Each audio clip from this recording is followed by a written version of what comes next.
UP के बस्ती में PM Modi ने की रैली, बोले संपन्न हो चुके 5 चरणों के चुनाव में ही तीसरी बार मोदी सरकार पक्की। पीएम मोदी बोले 5 चरण के बाद निराशा में डूबा है विपक्ष के हर नेता के पास अलग अलग आंकड़े। पीएम मोदी बोले कोई मतदाता चाहेगा क्या कि उसका वोट बर्बाद हो जाए, वोट उसको देना चाहिए जिसकी सरकार बनने की गारंटी है। हरियाणा के महेंद्रगढ़ में राहुल गांधी ने रैली की, बोले पीएम ने देश के जवानों को मजदूर में बदल दिया, हमारी सरकार आएगी तो अग्निवीर योजना को कूड़ेदान में फेंक देंगे। जेडीएस ने राहुल गांधी के खिलाफ शिकायत दर्ज कराई, 2 मई को शिवमोगा और रायचूर में की रैली में दिए बयान को लेकर शिकायत। कांग्रेस और एसपी के विरासत कर लाने की बात पर भड़के योगी, कहा ये विरासत कर औरंगजेब का जाजिया है जो हिंदुओं से लिया जाता था। जौनपुर में सीएम योगी ने रैली की, बोले सपा कांग्रेस अपने नेता का सम्मान नहीं कर पा रहे हैं, रोज भगदड़ और मारपीट हो रही है। लखनऊ में सपा प्रवक्ता फखरुल हसन चांद बोले हवा भाजपा के खिलाफ है, छठे चरण में भी आगे होगा इंडिया अलायंस। कांग्रेस अध्यक्ष खड़गे के बयान पर बोले जेडीयू नेता नीरज कुमार, कांग्रेस अपने गिरेबान में झांके, इंदिरा ने गरीबी हटाओ का नारा दिया था, क्या उसका अनुपालन हुआ। बीजेपी के अब की बार 400 पार को शशि थरूर ने बताया काल्पनिक बातें, बोले बीजेपी के गढ़ों में काफी कम मतदान हो रहे, जहां अच्छे मतदान हुए वहां कांग्रेस को फायदा।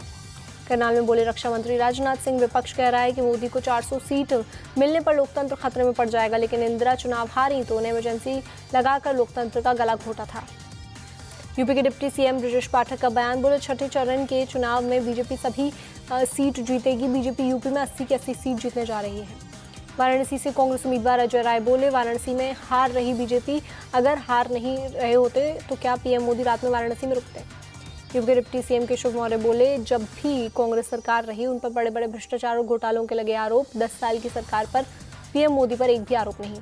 सीएम योगी पर नाना पटोले के बयान पर बोले रामदास अठावले, सीएम योगी को रावण कहना बिल्कुल ठीक नहीं, उन्होंने यूपी में गुंडा राज खत्म किया, नाना पटोले के आरोप में तथ्य नहीं।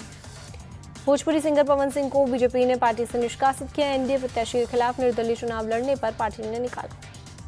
पवन सिंह के निष्कासन पर बोले डिप्टी सीएम सम्राट चौधरी, अगर कोई पार्टी के खिलाफ जाकर चुनाव लड़ेगा तो उसे निकाला ही जाएगा। चिराग पासवान का बयान, बोले इस बार एनडीए सबसे बड़ी संख्या के साथ सरकार बनाएगा, निश्चित रूप से 400 से ज्यादा सीट जीतेगा एनडीए। चिराग पासवान को लेकर बोले तेजस्वी यादव, चिराग बड़े अंतर से चुनाव हार रहे हैं, उन्हें बीजेपी के लोग ही हरा रहे हैं, उन्हें हार की शुभकामनाएं। पाटलिपुत्र से आरजेडी उम्मीदवार मीसा भारती ने पीएम मोदी पर साधा निशाना, बोली पीएम ने बिहार को ठगने का काम किया, उन्होंने जो वादे किए थे उसमें से एक भी वादा पूरा नहीं किया। कांठी में गृह मंत्री अमित शाह ने रैली की, सीएम ममता पर बोला हमला, वोट बैंक के चलते ममता ने राम मंदिर प्राण प्रतिष्ठा के निमंत्रण को ठुकराया, वोट बैंक के डर से ममता राम मंदिर नहीं गई।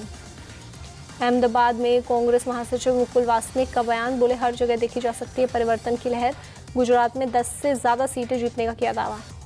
प्रयागराज में ओवैसी ने पीडीएम के प्रत्याशी के लिए प्रचार किया, बोले पीडीएम के उम्मीदवार की जीत होगी। रांची एयरपोर्ट पर असम सीएम हेमंता ने शिवराज सिंह चौहान से की मुलाकात, झारखंड में चुनाव प्रचार के लिए पहुंचे हैं बीजेपी के दोनों नेता।